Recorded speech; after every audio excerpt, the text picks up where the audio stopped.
What is going on, New York Giant fans? Welcome back to another Roster Bubble Series video. Please like, comment, and subscribe. Turn on post notifications so you know when the live stream pops or video drops.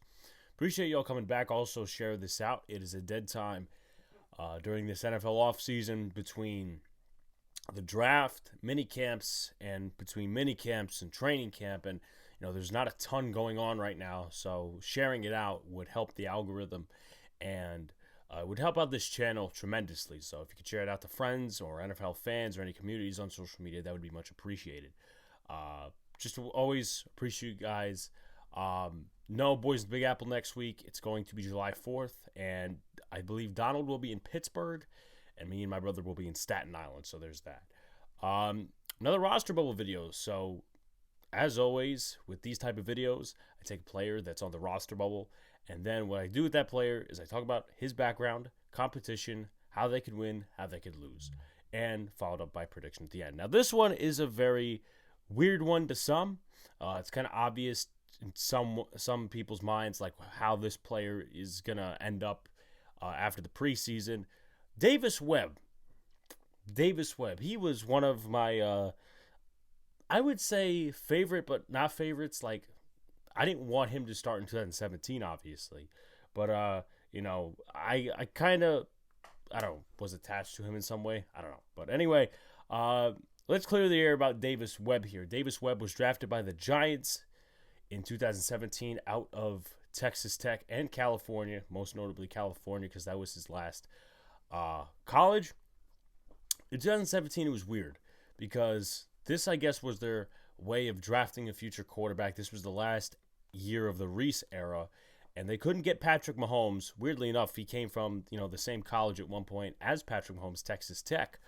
But with that being said, they couldn't get Mahomes, so they got him, and he didn't get much exposure in the preseason. Didn't get any exposure against the Browns. He got some against the Patriots, and I think he got very little against the Steelers. I think he went 0 for 4 or 0 for 5 in terms of passes and whatnot. So he didn't get much exposure. Going into the regular season, he was inactive for the first 15 games. He did get some reps with the first team under Spagnuolo after McAdoo was fired in 1 week, but he was still inactive. And, there was controversy. Obviously, we all know the Eli Manning thing, but a lot of people would have preferred to see what Davis Webb had rather than Geno Smith, but benching Eli for Geno Smith just was plain stupid. I guess there was just a throw the season move by McAdoo. That was that. That was how many years ago, and we have to move on from it, obviously. So next year, it's the Gettleman-Shermer era. They draft their own middle-round quarterback, Kyle Lauletta, out of Richmond, and obviously we all know how that went. But with Webb, he, in the first preseason game against the Browns, wasn't very good.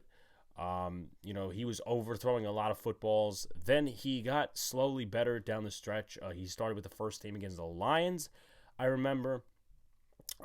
Let's see what else. So he started against the Lions. Then against the Jets, he looked better. Didn't play against the Patriots, and that meant he was cut. Not to many people. Many people thought he was going to be this safe pick for the roster, but he was cut. They were shopping him and Kyle Lauletta, which was weird. But they cut Davis Webb, and that was pretty much it for him as a New York Giant. Then he signed with the Jets practice squad, was promoted as a backup to Josh McCown with Sam Darnold injured. He was released the following preseason, and oddly enough, he threw 2 interceptions against the Giants in his game returning to MetLife against the team that drafted him. He threw an interception to Jake Carlock, and he also threw an interception to Corey Ballantyne. Both were rookies at the time. One was a 6th-round pick. One was an undrafted free agent. But Webb was cut. Then he was signed to the Buffalo practice squad, and this is probably his longest stint. He was signed to the Buffalo practice squad on September 2nd, 2019. He was waived in the 2020 preseason. Then he was signed back to the practice squad. Then he was activated, reverted back to the practice squad. So he was up and down for Davis Webb pretty much his entire career. He did make his NFL debut against the Jets in 2021, but it was a garbage time type of atmosphere, and I don't think he actually recorded any stats. Then his contract expired in 2022, and the New York Giants ultimately signed him to a reserves futures contract. So that's pretty much been the career of Davis Webb up to this point.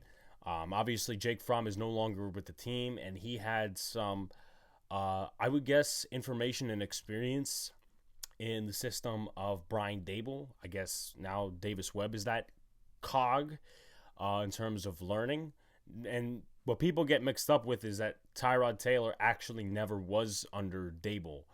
He was under Shane, and Brandon Beane traded him to the Browns, but Dable was never there. It was somebody else, the offensive coordinator before Dable, and then obviously, once again, yes, Tyrod got traded and Josh Allen came in, whatever.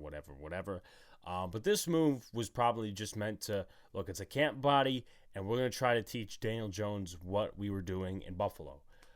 So his competition is really Tyrod Taylor. How he can win and how he can lose, how he can win, just perform good in all the opportunities. Those two are actually the only backups to Daniel Jones as right now. There's no other quarterback. It's been 4 quarterbacks the last few years, but all of a sudden now it's down to 3, which is a little bit odd. You could probably presume Tyrod will take some first-team reps, whether they want to sit Daniel Jones a little bit in the first preseason game or the third preseason game or the second preseason game. But with that being said, I don't think Davis Webb will take any 1 reps unless Tyrod and Daniel are both injured or they both need rest. He just has to complete his passes and make as little mistakes as possible with the 2s and 3s.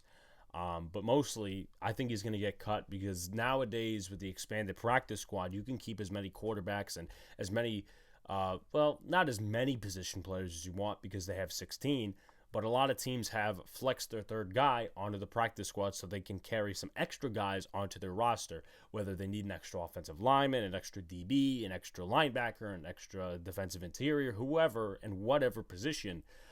Now with this expanded practice squad, you could put that guy onto, you could put him on the practice squad. And that's what the Bills did. They had Trubisky last year. They had Josh Allen, obviously, and Davis Webb was on the practice squad. And we had, 2 years ago with Joe Judge, the first year, it was Daniel Jones. Then, why am I forgetting the backup's name? Colt McCoy. That's who. And then we had Cooper Rush for a little bit on the practice squad, and that was pretty much it. So I have him getting cut. I think he's going to make the practice squad just for the installation of the offense purpose. Other than that, he doesn't serve much purpose for the New York Giants. Weird enough, but glad to see him back with the Giants. And with that being said, he's played exclusively with New York teams in his career, so he's never gotten a touch of anywhere else. Please like, comment, and subscribe. Turn on post notifications so you know when a live stream pops or drops. Appreciate y'all coming back. Peace out, guys. See you later. Stay cool.